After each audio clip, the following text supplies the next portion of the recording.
Alrighty guys, welcome back to another LEGO set review from BrickByBrick. Today we have set number 75927. This is the Stygimoloch Breakout. And this set was released in 2018 as part of the Jurassic World Fallen Kingdom line. Contains 222 pieces, retails for $29.99. Comes with 2 minifigures and 1 dinosaur. I am going to mention real quick that I do not have the box for this set, and that is because I did get a really good deal on it from my friend BrickWorlds, so you can go and check him out. I'll link his channel in the description, as well as maybe if I remember I'll put a card up in the top right hand corner, but you know, I probably won't remember. But anyway, also if I didn't remember, leave a comment and tell me, and then I will do it. But yeah. So we got one build here, as well as a dinosaur, which personally I'm most excited about. So let's take a look at that first. So here is the Stygimoloch, and this is an impressive design. It's a brand new exclusive species of dinosaur. They haven't done a Stygimoloch before. In fact, they haven't done a like hard-headed dinosaur like the Pachycephalosaurus. They haven't done that either. So you know, this kind of fills a little bit of a gap in the Jurassic World line. Also, it is a herbivore, so not a carnivore like pretty much every dinosaur they do. In fact, this was the only herbivore in the entire Fallen Kingdom line. Actually, the entire Jurassic World line, I think. Because the only other one I can think of that they've done in the most recent style of dinosaur is the Triceratops from 2012 Dino. And then they did like a Brachiosaurus in like the old studio sets, I think. But they haven't done too many herbivores. So, you know, this is cool to get more of them. I believe this is a new design for the leg used here on the Stygimoloch. It's the same, like the body is the same as a raptor, where it has the rubbery tail. There's some great printing on here, throughout the entire dinosaur, really. But yeah, that body piece, you know, you can remove the legs and arms. But this body piece is the same mold as used for raptors. This arm piece is new and shared only with the Carnotaurus from this year. I believe they're both in this color. So, you know, unfortunately this one cannot hold on to a bar-sized piece. So, you know, there's just a little bit of a trade-off there. But, yeah, great printing on the legs as well. But personally, my favorite part of this, and I think many people's favorite part, is this really detailed head mold. It's got the beak on there, which is printed, I believe. I don't think this is dual molded. Doesn't look like. I mean, that part's not dual molded. The pin is also not part of this, unlike some large dinosaurs, where the pins are actually, you know, part of the head mold. But this does not have a ball joint. Instead, it's just a Technic like pin joint, and it can rotate 360 degrees all the way around. You know, I like the printing design. Also, these pieces on the back are horn parts that, like the existing tooth/claw piece, and they just stick into 4-bar holes. I'm not going to remove all of them, but you know, it gives it a really nice look. This was also a very important dinosaur in the Fallen Kingdom movie, so I'm glad that they did, you know, do something with it in a set instead of just leaving it out because they're like, oh, kids only like carnivores, so we won't make this dinosaur because it's going to be less interesting. I feel like it's more interesting. Again, I'm not the target demographic here, but you know, I'm a big fan of this dinosaur. The build, I think, is relatively standard, but I think it's a cool thing that's relatively massable. You know, you can get different kinds of dinosaur enclosures like this. And, you know, this one, for what it is, you know, a pretty good design.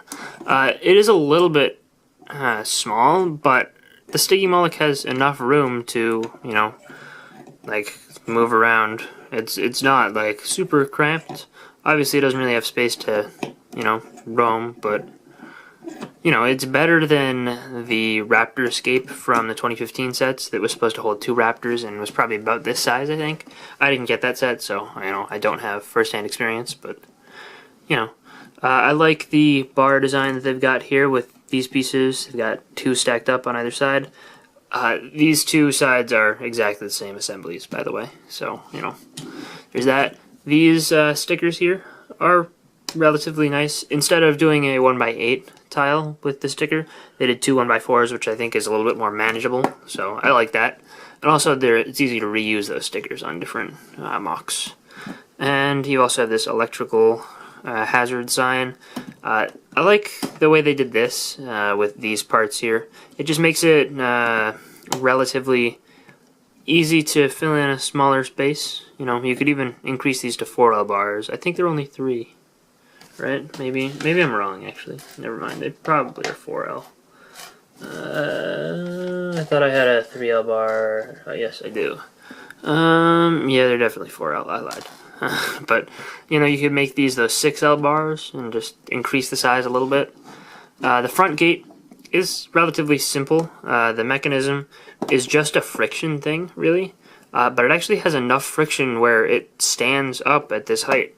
It's just on these slide rail pieces, the ones that allow a 1 brick width in between. I like the sticker here on the front. I think that you know, gives it a good kind of feeling, and you got the up and down arrows. You know, it's cool. I like it. From the inside, it's nothing special. But this whole pen section can be, you know, you can change the angle. So if you wanted to get more of these per se, and just like make it bigger, like if you got a second one of these, you would have no problem making this a really sizable thing. Like you could just build another one mirrored, and it would work well. The little front section, though, you can just change the angle by itself. You could make it that, you could make it that. I personally recommend the pentagon shape they show in the instructions and on the box. It just gives you the most space. I am going to detach it, though, so we can show you the lab, because that is another option. You could just make this a cage. It's very small now, but you could have this lab completely separate. And we'll connect them again in a minute to show you. Right here we have this control panel that says access granted. That is a sticker on there, which, you know, is good. It works. And then here's the interior of the lab. You've got a dinosaur calendar sticker, which is cool. It does have a gray background. It's not transparent, so you do have to put it on gray, but I think it works well. You have a ladder to get up to the top level, which is a pretty small area. You can get like 2 figures in there probably.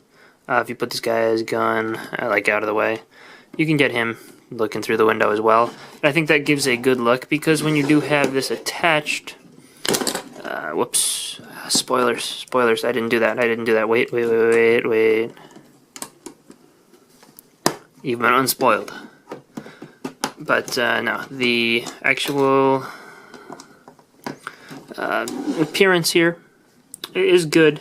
You've got the 2 guys looking over the Stygimoloch pen, which is cool, and it works. It's another good look for display.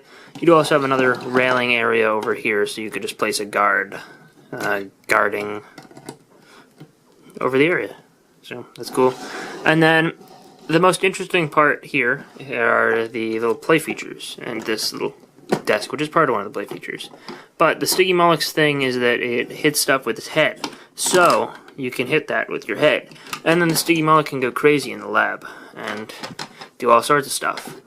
And it can accidentally lift up its tail and knock that table over, which is cool. You can set this up so that it has a little bit less friction. Sometimes it gets a little bit stuck. It's designed to have lower friction. It has the lower friction Technic pins, but you know, sometimes it gets a little bit more stuck than other times.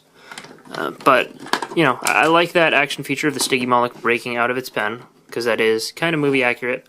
Also, I didn't expect to include another window here when I was building it, and then you add one at the end, and I was like, oh, that's cool. So now, you know, if you break that table, it actually knocks out a window, which is cool. This is a simple little hatchery area. You've got 2 eggs just sitting there. You got a computer screen that shows a Stygimoloch. That is a printed computer keyboard tile, which is cool. And overall, I think the design of this area is pretty nice. I would maybe have liked if the stud was over, like if there was a stud here, so you could put the coffee somewhere else instead of directly in front of the computer screen. But that is a very, very, very minor complaint. But yeah, that is pretty much all there is to the build of this set. So let's take a look at just the 2 figures included. So, I mean, it's pretty obvious that you're not going to be buying this set just for the figures, but, you know, they're relatively well done for what they are. We have on the left Dr. Henry Wu. On the right, we just have a generic guard, you know, with the beanie. This particular configuration of guard only appears in this set, but all of his parts appear in multiples. With, you know, his torso and legs appearing in 5 sets each, all are from Jurassic World Fallen Kingdom, and his head appears in 3 sets. This is, you know, one of them, and then the other 2, I believe, are both Star Wars from The Last Jedi. So, you know, it's a relatively new head and relatively uncommon, and I like its design with the, you know, just smiling face and the beard. He, you know, has good detailing for his torso and legs. I like the inclusion of this gun piece with the tranquilizer. That's nice. The torso print for Dr. Wu is new. It's different from his 2015 design. And he has an alternate expression, which is good. The nice stern/mad expression. Good back print on the guard. Henry Wu's is very limited, but, you know, he is a named character, so I feel like he's going to be a little bit more interesting to some people, but personally I like the design of the guard with the peony. So, you know, I'm happy to get him. Neither of these are really stand out, and I would never say go out and buy the set just for these guys. So, you know, take that for what it is. They're not supposed to be the highlight, though. So I know I said don't buy the set just for the figures, but to be honest, I would probably say buy the set just for the dinosaur. It's a really, really well done dinosaur design, and it's going to be probably exclusive to the set for, you know, ever, most likely. Just kidding, they may reuse it eventually, but then again, I thought the same thing about the Triceratops, and we still haven't seen that again, so, you know, maybe not. Maybe this is your only chance. And it's really well done. I think, furthermore, though, the design of the set is relatively nice for just a little dinosaur enclosure. Like, it's good. I like it. The one thing that I would like to see added is just a larger plate here for this section, so you can have just studs to place figures on. You know, put a figure here, not, you know, like actually attached to the model, instead of having to, like, if you want a guy standing on the bottom floor looking through here at the dinosaur, you have to put him literally right there, and, you know, that doesn't look as good, because then you can't have his gun, like, in his hand. I don't know. That's a minor complaint, because obviously all it would take is, like, 2 or 3 pieces, but, you know, I do wish that they would have included those 2 or 3 pieces. But overall, I mean, for $30, I think the value is here. The price per piece is a little bit, you know, inflated, but obviously you have a big dinosaur here, so, you know, I think that that's reasonable, and it feels like you're getting $30 worth of stuff here. I recently reviewed the Egghead mech from the Lego Batman movie, which I got at pretty much the same time as this, and I think that this definitely feels like more value than you get with the Egghead mech. So, you know, I think that this set is very reasonably priced. I do think that, you know, the Stygimoloch is really, really good. And the build is nice for what it is. If it has, you know, even if it has one kind of major flaw, that's easily rectified. So, yeah, overall, I'm a big fan of this set. I think that this is definitely one of the standouts of the Fallen Kingdom line. And, you know, therefore would highly recommend it. So I hope you guys enjoyed this little review. If you did, let me know in the comment section down below. And I'll see you guys all next time. Bye, everyone.